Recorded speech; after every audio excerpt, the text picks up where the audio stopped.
శ్రీమద్ రామాయణము బాలకాండ 22వ సర్గ. వశిష్ఠుని మాటలకు ఎంతో సంతోషించాడు దశరథుడు. వెంటనే స్వయంగా వెళ్ళి రాముని వెంట లక్ష్మణుని సభాభవనమునకు తీసుకుని వచ్చాడు.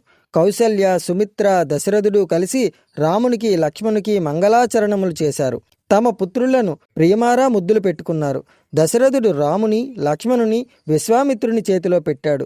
రాముడు, లక్ష్మణుడు వెంట నడువగా విశ్వామిత్రుడు సభాభవనం నుండి బయలుదేరాడు. ముందు విశ్వామిత్రుడు నడుస్తున్నాడు. ఆయన వెనక కోదండము చేబూనిన కోదండరాముడు, రాముని వెనక ధనుర్ధారి అయిన లక్ష్మణుడు నడుస్తున్నారు. విశ్వామిత్రుడు రామలక్ష్మణులతో సహా 1.5 యోజనములు నడిచాడు. వారందరూ సరయూ నదికి దక్షిణ ప్రాంతమునకు చేరుకున్నారు. అప్పుడు విశ్వామిత్రుడు రాముని రామా అంటూ ప్రేమగా పిలిచాడు. రాముడు విశ్వామిత్రుని దగ్గరగా వచ్చాడు. రామా, నీవు ఆచమనము చేసి నా దగ్గరకు రా. నీకు బల అతిబల అనే విద్యలను ఉపదేశిస్తాను.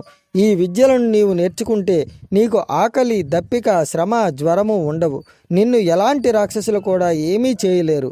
రామా, నీవు ఈ విద్యలు నేర్చుకుంటే నీతో సమానమైన వీరుడు, పరాక్రమవంతుడు ముల్లోకములలో ఉండడు.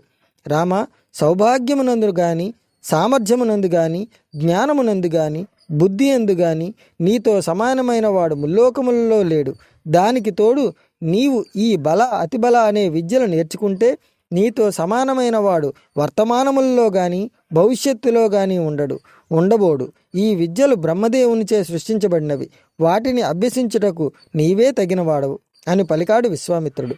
ఆ మాటలను సావధానంగా విన్న రాముడు వెంటనే ఆచమనము చేసి విశ్వామిత్రుని ముందు కూర్చున్నాడు.